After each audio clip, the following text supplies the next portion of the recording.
CST, une cérémonie qui a fait couler beaucoup d'encre et qui risque d'avoir des répercussions dans l'avenir. Le 27 février, la FIFA, Fédération internationale de football association, a organisé la cérémonie The Best, qui récompense les stars du football sur l'année 2022. Un événement qui s'est tenu dans la salle Pleyel à Paris, en présence de nombreuses stars. Kylian Mbappé, Lionel Messi ou encore Emiliano Martinez, le gardien argentin, étaient présents. Ce dernier a d'ailleurs encore fait parler de lui, mais pas de manière intentionnelle cette fois-ci. Lors de cette cérémonie, le trophée du meilleur entraîneur de l'année a été remis au sélectionneur argentin, Lionel Scaloni, qui a amené son équipe jusqu'à la victoire finale lors de la Coupe du Monde au Qatar. Pour ces trophées, ce sont les capitaines de toutes les sélections qui votaient pour la France, CST donc à Hugo Lloris qu'est revenue cette tâche.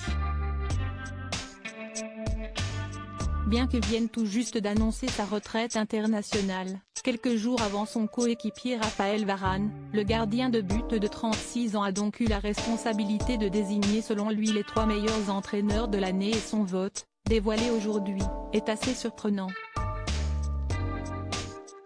Un classement qui risque de faire grincer des dents.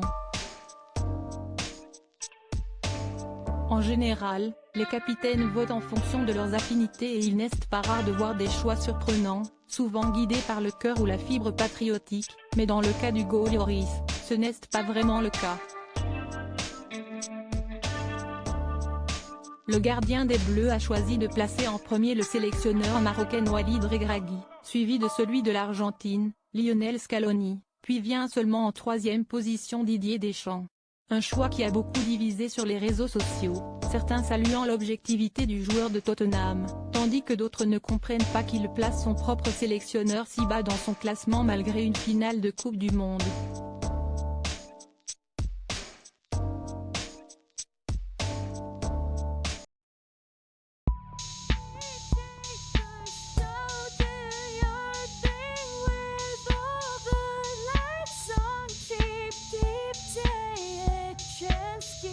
Keep